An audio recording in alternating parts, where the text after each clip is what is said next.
Here we go. And I've got somebody just joined us now. That is Bobby coming to join us. Lovely. Oh, David Shapiro won't be here. Yes, yeah, thank you. No, Tommy. Yeah. Okay, here's Bobby. Okay. And here is Michael. Hello, Bobby. Welcome. Hello. Assalamu alaikum. Hello. Thank you for being here. Hello. We got regards from the people here in the Rose and Crown. Absolutely. Have another pint, please. We're going up market today. Right, so, Pull the other.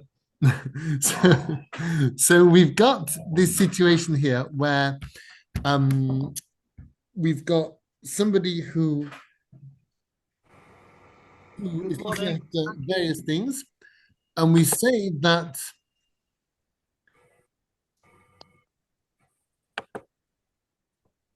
we've got Reb Meir who says that you shouldn't touch them, and yet according to Rabbi Bava Chana, he said that that everybody agrees when it's an excessive amount of loss, you must sell it. So how could Reb Meir say that when it all goes off, you just leave it alone? And we explain the difference between these cases. That Rabbi Bava Chana is talking about a case where the fruit is rotting progressively. It's getting the longer you wait, the worse it gets. Therefore, you need to act fast. And Rabbi Bava Chana would say, in such a case, when it's an excessive rate of loss, sell immediately, salvage what you can. Whereas in the case of the wine and the oil, where Reb Meir said just leave it, that's because there's no point sending it out. The damage is done in a moment. It turns just like that. And once it's done, you'll gain nothing by selling it, or precious little, according to Reb Meir. So Reb Meir said, just leave it as it is. There's no point selling it now. Chachamim say, we discussed this the other day, Chachamim say you should sell it, even in the case of wine that turns, or milk that goes honey that goes rancid, or oil that goes bad. You should sell it. And the question we now have to address is, well, twofold. First of all, what would you sell it for? Because, who wants rancid honey? Who wants stinking oil? That's one thing. And secondly, what's the point of selling it? Because once it's turned, it's turned. So fine, you'll sell it for vinegar or whatever it is you can sell it for. But what would you gain by selling it? Why do we trouble the guard to sell it when the damage is done and full stop? So that's our next problem. So let's have a look at the bottom of the page. We'll just wrap this up. So the bottom line, the 4 words before the underline on the left-hand side, Shemen v'hidvish dvash v'hidvish. So it says that according to Rabbi Meir, when you've got oil that is now stinking, or honey that's lost its taste or gone off, or whatever, what's the point of selling? I'm sorry, what can you sell it for? A stinking good price. Well, yeah, but who's going to buy it? What will it do with it? This disgusting stuff. So that's what I want to do, just as a sort of an aside. But really, is there anything to discuss about? If something is stinking, who's going to buy it? Nobody. But the price says that you've got to sell it. Didn't we say last week that you might be able to use something for cashing up a building or something like that? Didn't we say that? We talked about camels. A camel. Sorry, you give me the hump. But yes, we were talking about something last week, and so that there would be a derivative, if you like, of this yuck stuff. So it could be sold for other things rather than what it really was. Yes, that's it. That's exactly. Sorry. Exactly. Yeah, that's it. So what can we use it for?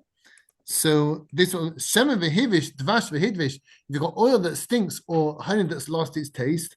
Over the page now. Lemai, for what? Oops. A second. I've lost something. So here we are. Lemai chazu. What are they good for? So the Gemara answers shemen chazi legaldoi. Oil that's gone bad is useful for preparing skins. It's like you can rub it into hide to prepare it for leather or Like a whatever. cloth or something like A that. bit like that, yeah. Although he said Rashi said losuch oros to anoint skins. Right, okay. You tell me, I don't know. I can't tell you more than that. And devash liktisha de gamli. Didn't you know? Obviously, when your camel has saddle sores, rancid honey is just the thing. Azam v'chaya. It's amazing. You rub it in and it heals it a treat. It should be on the NHS. So well, the parade is doing a roaring trade in rancid honey. Good for them. Yes. Right. There it is. There it is. Do Okay. we know any better? No, I'm not a And doubtless in what's those wasted? times where travel was essentially by something like a camel, having your camel in good order. It's very important. Absolutely. Especially in the desert. You don't want it to start throwing you off and not carrying you. Yeah. Oh, So, mate. Don't start regurgitating. Okay. Now then, the Chachamim Oimrim and the rabbis say, the rabbis say, in such a case, we're just wrapping up that price with the Rameir. The Chachamim say that when the wine or the oil or the honey have gone off, you sell them. You sell them in front of a basin. Because they're saying that although it's gone up, nobody's won, but it's still got a use for some people. Right. So I'll ask you this question. You're right, but what will the owner, who away, we know not where, not coming back for another fortnight, what will he gain by your selling it?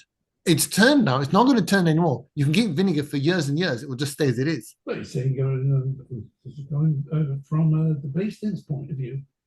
But why sell it? What would? Because the basin said try and sell it. Why? Well, the Chachamim must have reasons. Yeah, that's what I'm asking. What's their reason? Yeah, but if you ask a question you don't know and you say, well, they're Talmudic Chachamim. Right. No. We can't do that because the Gemara presumes us to be Talmidei Chachamim. The Gemara says, why do I need to go to tasting or ask somebody learned like yourself? Can I give them a clue? Go on then. Right. These things, the honey and the oil, what are they in? What do you mean? Well, they're not hanging in the air. No. What are they in? There's some kind of a pot or whatever. That's the clue. That is the clue. Okay, so I'll do both these ways. So first of all, to deal with your first question, the Gemara will always push us to inquire and to find out. It will never say, to my knowledge, just the rabbis, they know what they're doing. No, we want to know, and we have to be chutzpah and say why, what, and challenge, and the humblest. Well, what if you didn't challenge and you just said the owner says, why did you sell it? Because I went to Bastin and Bastin told me I went on. Yeah, I need to sell it. So he'd be in the clear, but we, the Gemara, are trying to. We are putting ourselves in the shoes of the Dayanim. Right. We're saying why, what? We're not just customer facing. We want to know what it is. Yeah. So the Gemara is saying, why would the rabbi say that? And it's challenging. Yes, it's challenging. It's holding into account every single point. Well, surely they must have given their reasons. They did. Yeah. We're going to find a second. Yeah.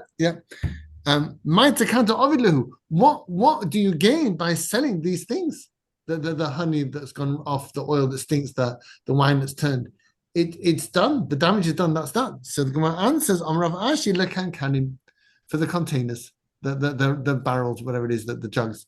Because if you imagine an earthenware jug which is porous, it's absorbent, and it's holding vinegar for 2 weeks, and then when you might give the vinegar back in its container that it was given to you with, and then the owner pours out this container used to hold a nice batch of Merlot, and now it's Branston's vinegar. It's disgusting. I mean, it's very, very pungent, and you can put it on your fish and chips in tiny doses. That's about it. But the thing is, this is his wine barrel, and now if he puts any more wine in this barrel, it's going to taste like vinegar. Disgusting. Sorry, Bobby. No, you're right. Great. Thank you. Yeah.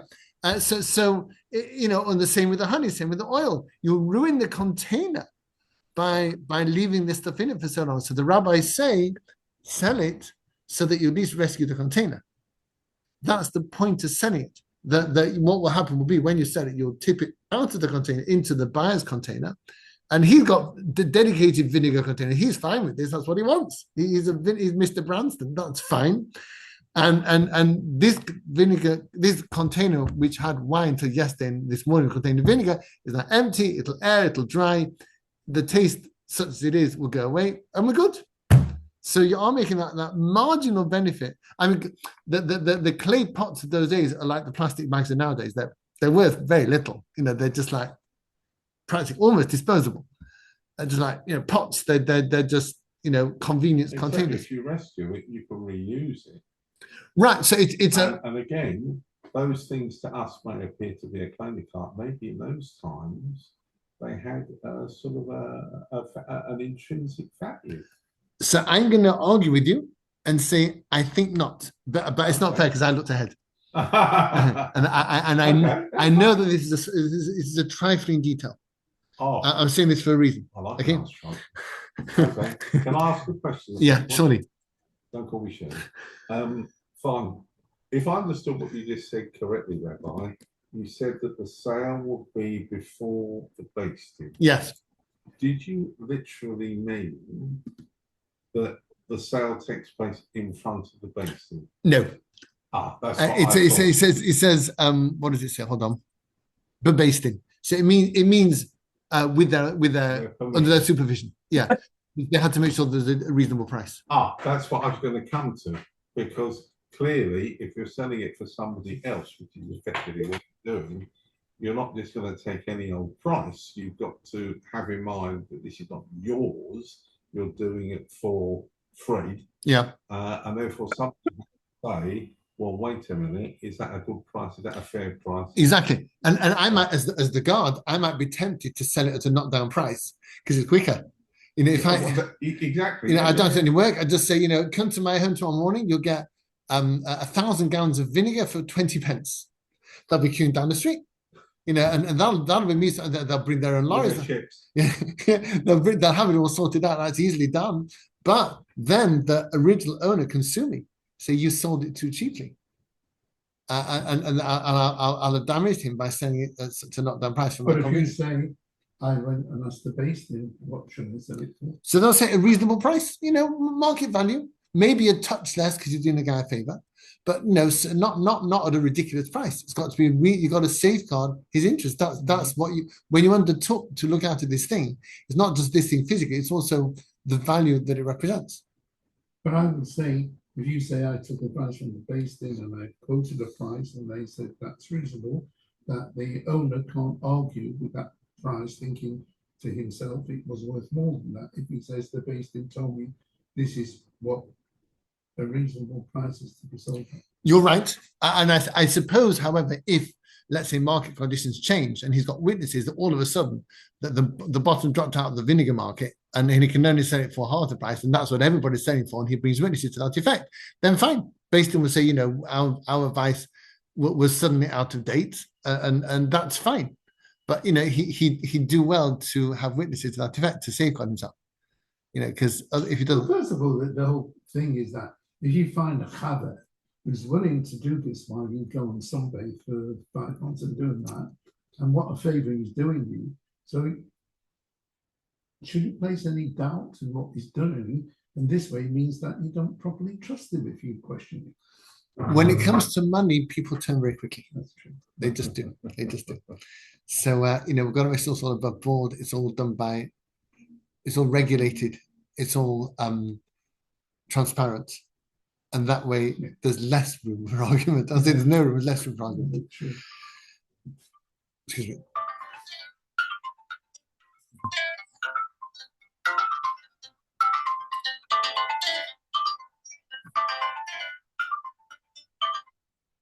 Hello. I'm in my garage here. Okay, thank you. Will do. Thank you. Bye-bye. Hello, Colleen. Welcome.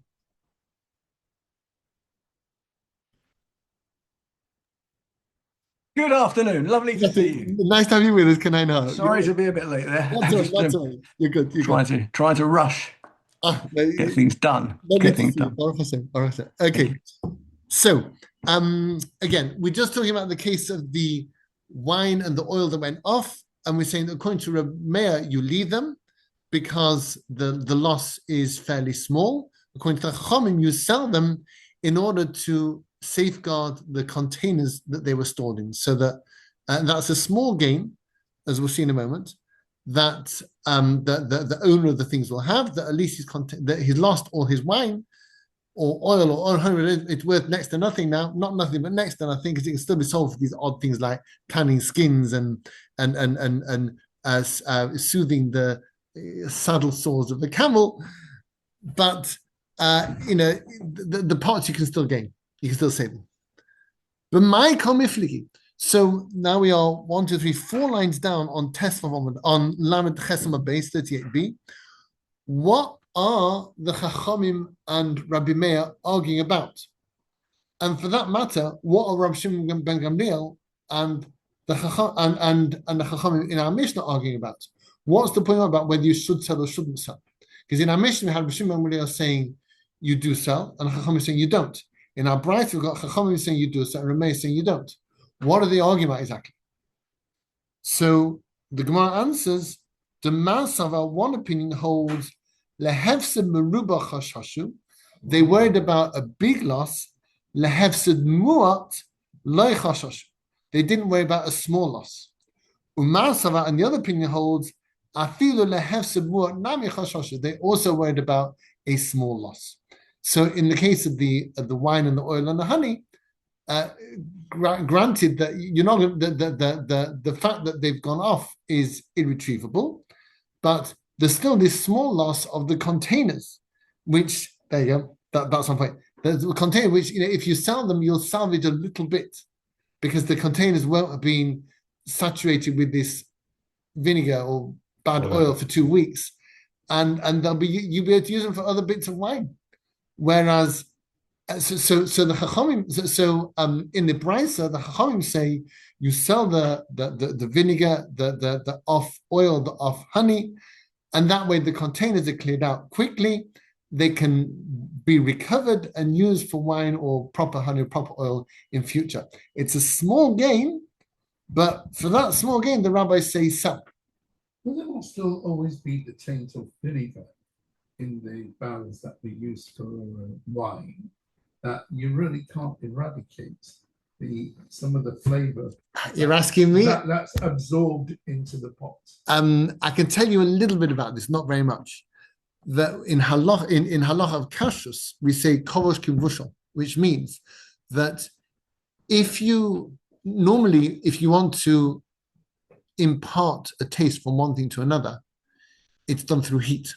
So for example, if I cook meat in a new pot, then because it's cooked in there, that makes the taste of the meat go into the walls of the pot. The pot is now meaty. If I put something milky in that pot, that milky thing is now non-kosher. What if I put let's say I got a meaty soup or goulash, and I put it in that pot cold? Will it change the taste of the pot? It's a brand new pot. I put goulash in there. Will it make the pot meaty? Depends how pungent the smell is. It's a regular goulash. Okay. Which you're not heating. I'm not heating it. Just leave it. Probably not. You're quite right. Yishakech. So it depends, just as you say. If it's there for a short time, then that's fine. And we consider the pot not to have gathered in that taste to its walls. But if it's there for 24 hours straight, we say kovosh kimvushal. If it's there for 24 hours, it's as if it was hot. It's as if it was hot. So I say the same thing with these jugs. That if the off wine's in there for a short time, so the taste won't go into it. But if it's there for 24 hours, it's like it was heated in it. It will impart the taste. So there's your answer. So I wouldn't be surprised if the trick with this wine that's gone off and the oil and so on is to sell it before 24 hours. I mean, it doesn't say as much, but I'd guess that. So there's your answer. So within 24 hours, act quickly, you'll save the barrels. After 24 hours, too late. And we see, we see this all the time with whiskey. There's this great chokhmah of what the barrels have had in them in the past. That will, it makes a difference to the taste of the new thing you put in there. So we care about what's been there before. Like as in our Gemara saying, if it's something horrible, then it will taint the barrels irrevocably. But I guess that up to 24 hours, you're pretty safe. I know I expect. Yeah, okay, interesting question. Right. For someone who does so much cooking, I think you should know a bit more about it. I'm just an amateur, I'm sorry. Okay, so we move on now to our two dots and our next topic. It's still related to this. Now, what we've got to do is got to find out exactly what everybody thinks. And this is going to get a little bit subtle, but it's manageable. Rabbi Shimon Gamliel says, it is quoting from our Mishnah over the page, at the top of the page, Yinkering, the base thing is about the fruit that's going rotten. If you see the fruit rotting at all, sell it now, because it's like you're restoring a lost object to the owners. Fine. Good. That's what Shimon Gamliel says in the Mishnah. Nothing can possibly go wrong. Everything's absolutely fine. No, it isn't. It was stated. Well, who's the halacha like? Like the Chachamim or like Shimon Gamliel? So we'll see what the Gemara says. Rabbi Abba, Rabbi Yaakov, Rabbi Yechanan, Rabbi Abba, Rabbi Yaakov said in the name of Yechanan, halacha Rav Shimon Gamliel. He says halacha is like Rav Shimon Gamliel. The Rava, Rav Nachman, Rava said in the name of Rav Nachman, halacha de Chachamim. The halacha is like Chachamim. Right. So the Gemara asks, for Amr Rabbi Yechanan chadazimna. But wait a minute, why is Rabbi Yechanan saying this? The halacha of Shimon Gamliel. I already know he's going to say that because he said it elsewhere. So why does he need to repeat himself now? We don't expect the rabbis to repeat themselves. They're not going to just waste their words on saying things a second time. Say it once and for all. And now the line beginning with the asterisk. 1, 2, 3, 4, 5, 6, 7, 8, 9, 10, 11, 12 lines down. The Amar Rabba Baba Chana Rabba Baba Chana said name Rechanan. Kol Mokaim Sheshon Rav Shimon Gamliel b'Mishnasenu. In every case where Rav Shimon Gamliel gives a view in our Mishnah, halacha kamaisei. The halacha is like him. Chutz mi orev v'tzidon reacharon. Except for these three cases, which I don't go into because it's not directly relevant. And our case is not one of those three. So Rabbi Yechanan has already said elsewhere that whenever Rav Shimon Gamliel features in the Mishnah, follow him. That's what Rabbi Yechanan said. So why does Rabbi Yechanan say in this case, quoted by Rabbi Abba Rabbi Yaakov, the halacha is Rav Shimon Gamliel? I know he holds that from this other memory, the other thing that he said. So why is he repeating himself?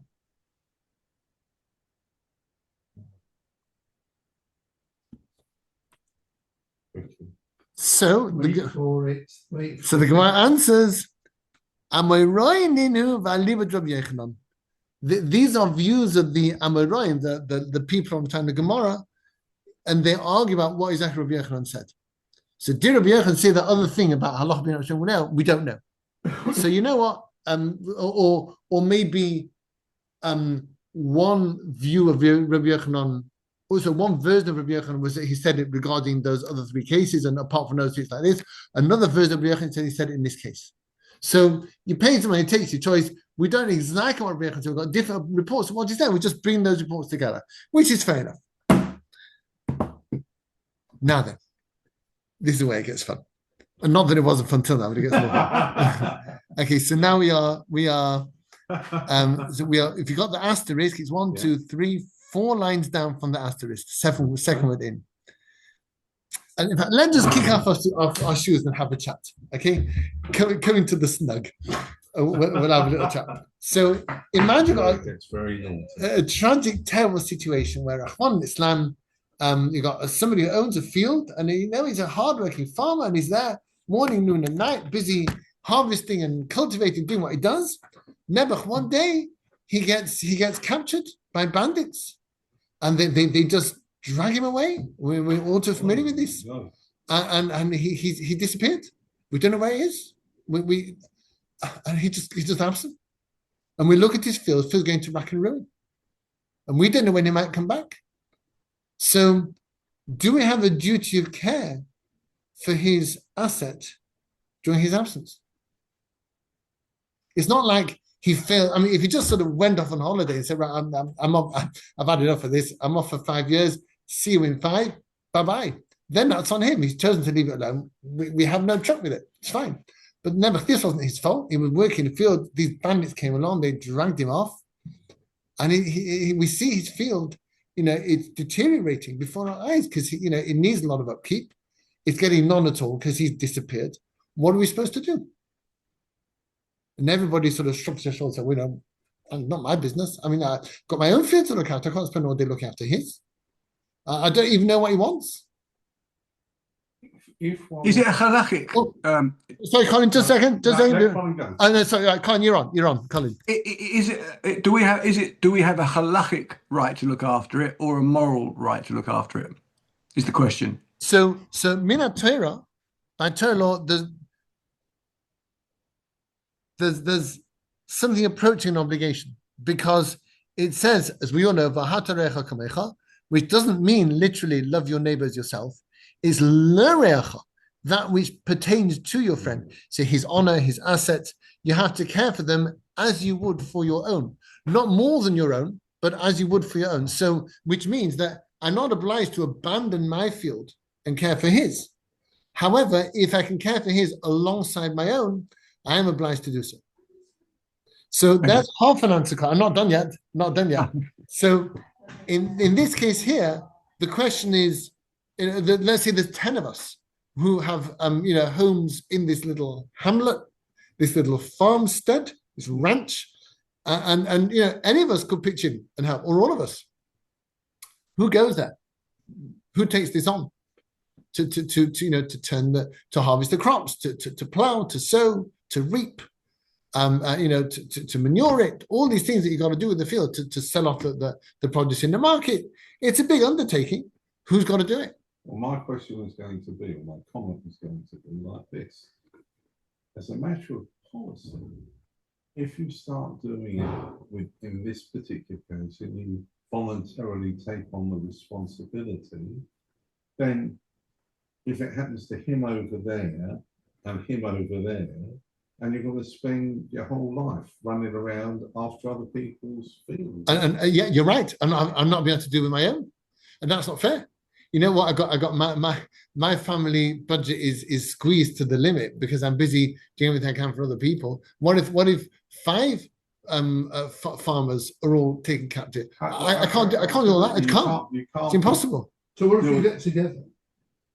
Oh, Get together, yeah, and say, look, I can do, to help him out when I can do 2 hours, you do 2 hours. Yeah. And still, try and do what we can. Right. A little bit. And what if one of those people say, no, I don't want to? I've got my own field to care for. Okay, I can't. I haven't got time. I've got, and my field claims all the hours I can give it, and that's it. I can't. No.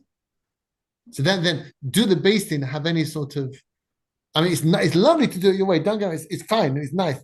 But if the field we see nothing's being done. Why does the base team have to be involved in this? Because they have a duty of care to the community. You'll see in a second. But if the person can't, you and Reb Shlomo, and say the 3 of us take care of it, why do we need to involve the base team? Because the base team might have a duty of care, or somebody may have a duty of care to this field. At least midrabon. Sorry, Con, you were saying. I've got it, but I have to look after my family first. So if the base thing get involved, I can't. I've got to look after my family first. I have to protect them first. Therefore, I'm excused. You're almost right, but not quite. The slightly almost as good. I'll take. It's not bad. It's still an A. It's still an A. Yeah, it's not bad. Okay. but in fact, there's something slightly different going on here, because for all we know, this guy's dead. If he is dead, to whom does the field belong? Why? If he's got a wife. Okay, or his heirs. Yes. There's a thought. Well, it's down to them, isn't it? Nice one. They got an interest in this field, but them But that would be automatic. I would be if he's got a family. Of age and then it's down to them. They might say no. We're busy with our own field. We can't deal with dads. We've got our own to do. But you gave the example just now of, let's suppose he's dead. But let's suppose him as a sophic as to whether he's in Timbuktu or not, which is exactly our situation. right? Could we apply the same reasoning and say to the heirs, well, look, eventually, somehow, you're going to inherit this field. It's going to be yours. You better get on with it. Exactly right. Yeah, that's exactly what we do. Yeah. So let's look at the Gemara. Okay. So the Gemara says, it starts in the second word in the line. So we've got the asterisk being the line, and 1, 2, 3, 4 lines down. Second word on the line. Mid Rabban Shimon ben Gamliel. If you want to go with Rabban Shimon ben Gamliel, we can work out from him that what the reading karev lenechsei shavui that we send a relative down to the property of somebody who's been captured, an abductee, a hostage. Midrabanon, nishma from the rabbis, we work out the aim of reading karev lenechsei. We don't. How do you know? Because there's this argument in the Mishnah about whether you're Kameshiv Aveda. Because according to Rav Shimon ben Gamliel, when there's a catastrophic loss in this fruit, you sell it off because you got to look after the guy. And according to the Rabban, saying no, you leave it. We've got, and we're going to come out to exactly how this works. All right. So that's what the Gemara says. But you're saying that there's children, Yeah. and they're off age where they can. Yeah. And they say, well, we've got no time. We've got no look after our own. Yeah. But what about kibbutz of aim? So kibbutz of aim doesn't stretch that far. It's a fascinating question. Kibbutz of aim is it's personal care. So an incapacitated parent has to be cared for, and if the children can't do it themselves, they can delegate that responsibility to themselves and pay for it themselves. And it also stretches as far as respect, which is that technically speaking, a parent can require the child to stand up when they come into the room, to not contradict them, not even to agree with them, because it's just the parent needs the child's agreement. You can't say that is right, and to endure disgrace at their hands without responding. But I just feel in a situation like this, if the children and the father's gone missing and don't know where it is, and I say, look, we'll do what we can to help our mother and do what we can to... They should, but what if they don't want to? And never... Well, you say they should, but... It's good middays to do so. That they don't have to, I should. So it seems. So, I mean, and again, we're talking about what powers does Beis Din have? If he's in a desperate situation where everyone's just running away from this responsibility, what power does Beis Din have? What enforcement can they impose? And the answer is, they can get the heirs, the relatives. So you must do this. We require this of you. And if the relatives can't, if the children are too young, and the mother is unable to do that sort of manual labour,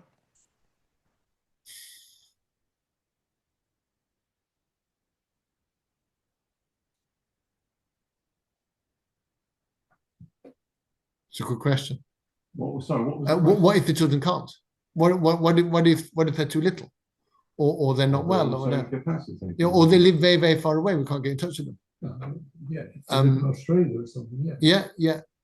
Well, then how could you possibly impose that where it's an impractical solution? Yeah, because every day they've got to take a flight from Canberra to here.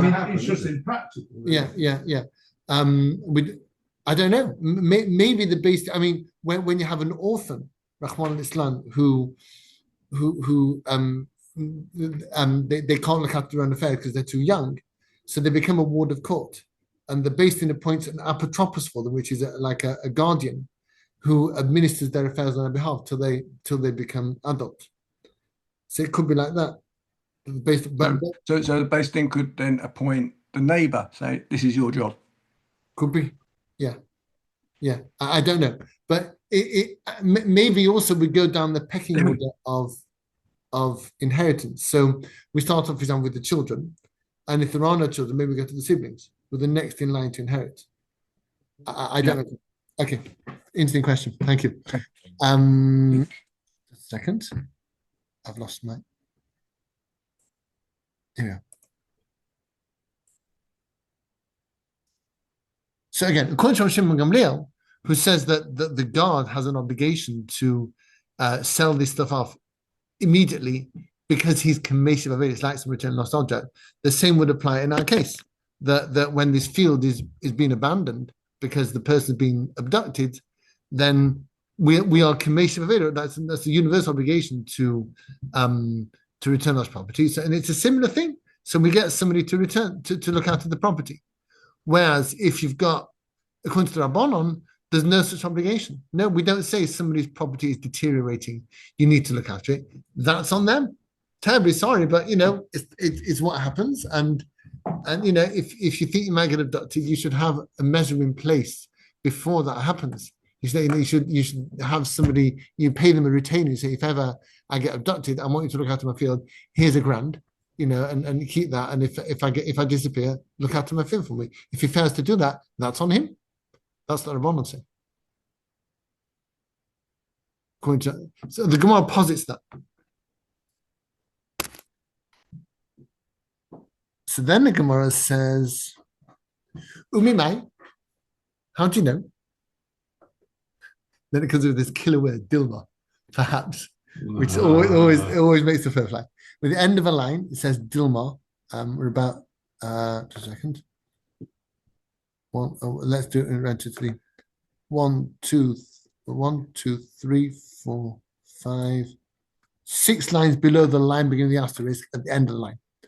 Dilma, perhaps, Ad can look at Gamliel, Hacha, and the Kokolia Karno.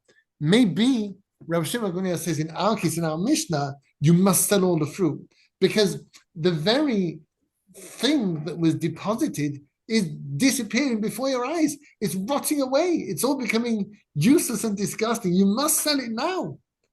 Avahasam there.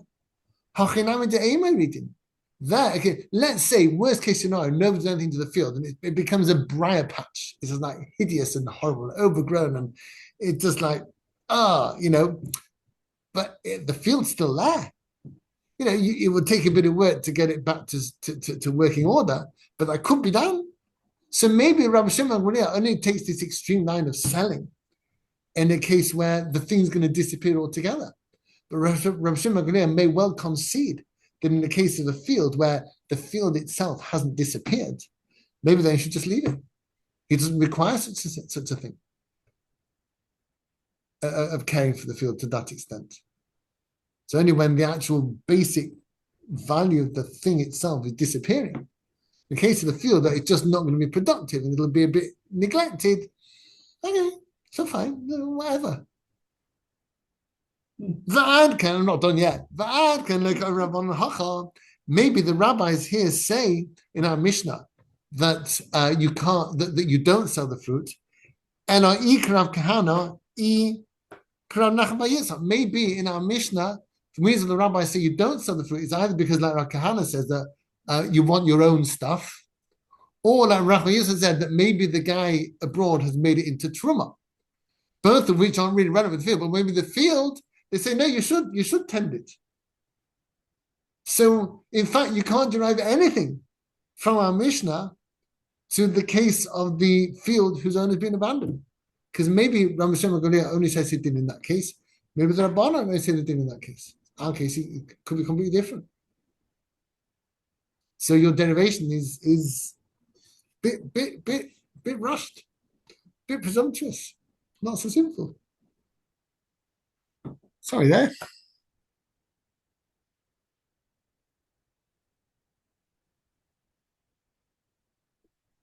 Avahasam, but there, in the case of the field, maybe the Rabbanan would agree in that case, we haven't got Rav Kahana's concern, you haven't got Rav Yisrael's concern, maybe you should sell.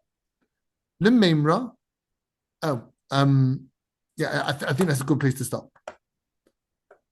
Okay, so we'll leave it there. We're at the last narrow line. The trade time in Inhu. There we are. Okay. Thank you, everybody, for coming. Thank you, Rabbi. As always, fascinating. Thank you very much. Thank you. Take care, all. Take care. Take care. Bye-bye. Thank you. Bye-bye. Thank you. Bye-bye. Bye. Wow. Well, you must have somewhere to go because we've only had 5 minutes.